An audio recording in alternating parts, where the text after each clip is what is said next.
Hi friends, welcome to Rani's kitchen. నేను మీ రాణి. ఈరోజు recipe వచ్చేసి చిన్న పునుగులండి. మనం డైలీ ఇడ్లీ దోశ పెడుతూ ఉంటాం. పిల్లలకి డైలీ ఇడ్లీ దోశ పెడుతూ ఉంటే బోర్గా ఫీల్ అవుతూ ఉంటారు. అలాంటప్పుడు అదే ఇడ్లీ పిండితో అప్పటికప్పుడే చాలా సింపుల్గా టేస్టీగా మనం బండి మీద దొరికే టేస్ట్తో చిన్న పునుగులు అనేవి చేసి పెట్టొచ్చండి. ఆ ప్రాసెస్ అంతా చూద్దాం. ముందుగా ఒక మిక్సింగ్ బౌల్ తీసుకొని దానిలోకి 2 కప్పుల ఇడ్లీ పిండి తీసుకుని వేసుకోండి. మనం అంతకు ముందు రోజున ఇడ్లీకి వేసుకున్న పిండిని మిగిలిన తర్వాత స్టోర్ చేసుకుంటూ ఉంటాం కదా, బాక్స్లో పెట్టుకుని ఫ్రిడ్జ్లో స్టోర్ చేసుకుంటూ ఉంటాం.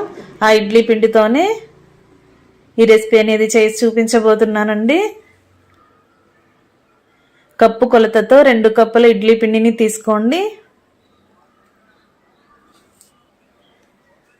ఫ్రెండ్స్, ఛానల్ని ఫస్ట్ టైం చూస్తున్న వారు సబ్స్క్రైబ్ చేసుకుని పక్కనే ఉన్న బెల్ బటన్ క్లిక్ చేయండి. నేను పెట్టబోయే రెసిపీస్ అన్ని డైలీ మీ ఫోన్కి నోటిఫికేషన్కి వస్తాయి. ఓపెన్ చేసి చూడండి. నచ్చిన రెసిపీస్ని కుక్ చేసి పిల్లలకి సర్వ్ చేయండి. అదే కప్పుతో ఇంకొక కప్పు పిండిని కూడా వేస్తున్నానండి.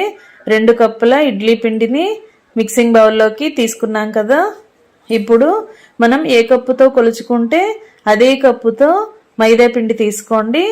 2 కప్పుల ఇడ్లీ పిండికి 1 కప్పు నిండుగా కన్నా కొంచెం తక్కువగానే మైదా పిండి వేసుకోండి. మీరు మైదా పిండి ప్లేస్లో గోధుమ పిండి అయినా వేసుకోవచ్చండి. హోటల్ స్టైల్లో రవ్వ పునుకులు చేసి చూపించబోతున్నాను కదా, అందుకే నేను మైదా పిండి యూజ్ చేస్తున్నాను. మీరు మైదా పిండి ప్లేస్లో గోధుమ పిండి అయినా వేసుకోవచ్చు. కప్పుకి నిండుగా కాకుండా కొంచెం తక్కువగానే మైదా పిండిని తీసుకోండి. బ్యాటర్ కన్సిస్టెన్సీని బట్టి కావాలంటే తర్వాత మైదా పిండిని యాడ్ చేద్దాం. పిండి అనేది ఇడ్లీ పిండిలో వేసేసాం కదా, ఇవి 2 కూడా కలిసేంత వరకు గరిటెతో బాగా కలపండి. ముందుగా మనం వాటర్ అనేవి ఏమీ యాడ్ చేయొద్దండి. ఇడ్లీ పిండిలో ఉన్న తేమతోనే పిండి అంతా కూడా కరెక్ట్గా కలిసిపోతుంది. ఈ విధంగా మైదా పిండి అంతా కూడా ఇడ్లీ పిండిలో బాగా కలిసిన తర్వాత గిన్నెకు మూత పెట్టుకోండి. ఒక 10 నిమిషాల పాటు మూత పెట్టుకోండి. 10 నిమిషాల తర్వాత చూద్దాం. ఇలా ఒక 10 నిమిషాల తర్వాత చూసినట్లయితే పిండి అంతా కూడా ఇడ్లీ పిండిలో మైదా పిండి అంతా కూడా బాగా కలిసిపోయిందండి. ఒకసారి పిండి జారుగా ఉందో గట్టిగా ఉందో టెస్ట్ చేసుకోండి. ఈ విధంగా ఉంది కదా, మనం ఇంకా పిండి కానీ వాటర్ కానీ ఏమీ యాడ్ చేయక్కర్లేదండి.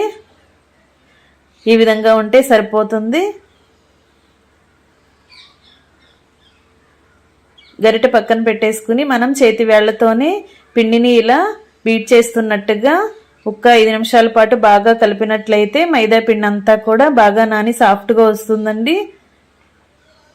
మనం అప్పటికప్పుడు పునుకులు అనేవి వేసుకోబోతున్నాం కాబట్టి పునుకులు అనేవి గుల్లగుల్లగా టేస్టీగా రావాలి కాబట్టి పిండిని బాగా ఎక్కువసేపు కలుపుకున్నట్లయితే పిండి అనేది బాగా సాఫ్ట్గా వస్తుంది.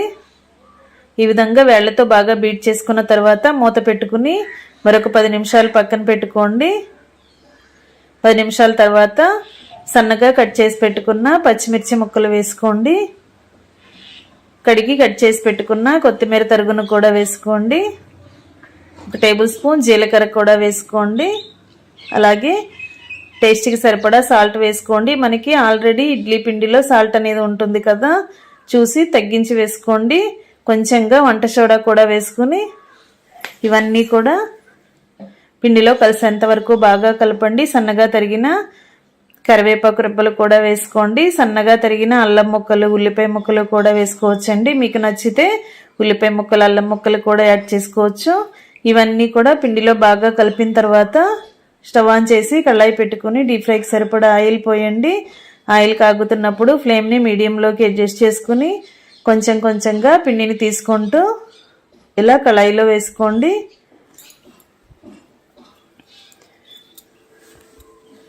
ఫ్రెండ్స్, డైలీ ఇడ్లీ పెడుతుంటే పిల్లలు మారం చేస్తూ ఉంటారు, ఇడ్లీ వద్దు అంటూ ఉంటారు కదా.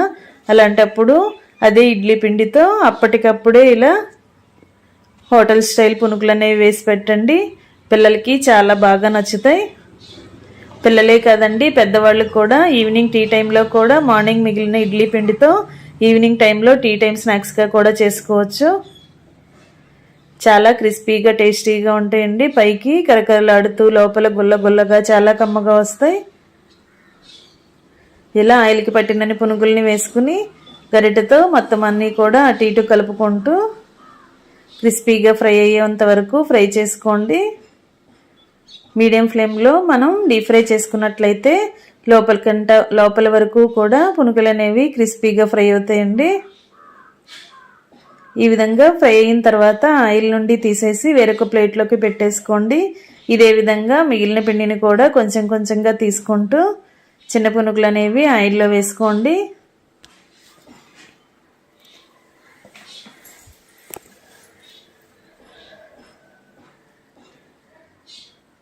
ఇలా మొత్తం అన్నీ కూడా వేసుకోవటం కంప్లీట్ అయిన తర్వాత స్టవ్ ఆఫ్ చేసుకుని ప్లేట్లోకి పెట్టుకోండి. ఇప్పుడు కొబ్బరి చట్నీ కానీ, టొమాటో చట్నీ కానీ, పల్లీ చట్నీ కానీ, మీకు చట్నీ అనేది ఏది అవైలబుల్గా ఉంటే దానితో సర్వ్ చేసుకోవచ్చండి. నేను కొబ్బరి పుట్నాల పప్పు చట్నీతో సర్వ్ చేయబోతున్నాను. మీరు మీకు నచ్చిన చట్నీని గ్రైండ్ చేసుకుని సర్వ్ చేసుకోండి. చట్నీకి పోపు వేసుకుని చట్నీ గిన్నెను పక్కన పెట్టుకోండి. మనం పిండి కలుపుతున్నప్పుడు ఉల్లిపాయ, పచ్చిమిర్చి, అల్లం ముక్కలు, కరివేపాకు, కొత్తిమీర, జీలకర్ర అన్నీ వేసుకుంటాం కదండి. పునుగులు అనేవి అలా డైరెక్ట్గా కూడా తినొచ్చు, లేదంటే చట్నీతో కూడా సర్వ్ చేసుకోవచ్చండి.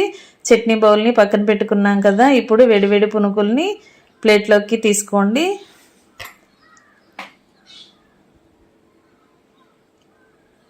ఈ విధంగా పునుకులన్నీ కూడా ప్లేట్లోకి వేసుకున్నాం కదా. హోటల్ స్టైల్ చిన్న పునుకులు అంటే మనకి హోటల్లో పునుకులు అనేవి లిమిట్గా ఇస్తూ ఉంటారు. అలా కాకుండా మనం ఇంట్లో చేసుకున్నట్లయితే చిన్న పునుకులు అనేవి ఎన్ని కావాలన్నా కూడా తినేయచ్చండి. చిన్నపిల్లలు, పెద్దవాళ్ళు అందరూ కూడా ఎంజాయ్ చేస్తూ తినొచ్చు. క్రిస్పీగా టేస్టీగా చాలా బాగా వస్తాయి. ఈ విధంగా ప్లేట్లోకి పునుగులు అనేవి వేసుకుని చట్నీని కూడా వేసుకుని సన్నగా తరిగిన ఉల్లిపాయ ముక్కల్ని కూడా పక్కన పెట్టుకోండి. మనం పిండి కలిపినప్పుడు ఉల్లిపాయ ముక్కలు అనేవి పిండిలో వేయలేదు కదండి, అందుకే నేను ఇలా చట్నీతో పాటు ఉల్లిపాయ ముక్కల్ని సర్వ్ చేయబోతున్నాను. మీరు మీకు నచ్చిన విధంగా సర్వ్ చేసుకోవచ్చు. హోటల్ స్టైల్లో మనం పునుగులు అనేవి చేసాం కాబట్టి హోటల్లో చట్నీతో పాటు ఉల్లిపాయ ముక్కల్ని కూడా కలిపి సర్వ్ చేస్తూ ఉంటారు. ఆ టేస్ట్ అనేది పిల్లలకి బాగా నచ్చుతుంది కదా. మనం కూడా ఇంట్లో అదే విధంగా సర్వ్ చేసుకోవచ్చు.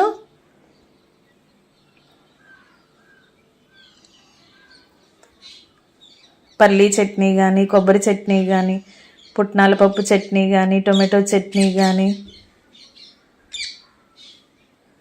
ఏ చట్నీతో అయినా కూడా చాలా చాలా టేస్టీగా ఉంటాయండి. మీరు కూడా తప్పకుండా ట్రై చేసి పిల్లలకి సర్వ్ చేయండి. రెసిపీ నచ్చినట్లయితే వీడియోకి లైక్ చేయండి. ఛానల్ని సబ్స్క్రైబ్ చేసుకుని పక్కనే ఉన్న బెల్ బటన్ క్లిక్ చేయండి. నేను పెట్టబోయే రెసిపీస్ అన్నీ డైలీ చూడండి. నచ్చిన రెసిపీస్ని కుక్ చేసి సర్వ్ చేయండి. మరొక రెసిపీతో మళ్ళీ కలుద్దాం. Thanks for watching. నేను మీ రాణి.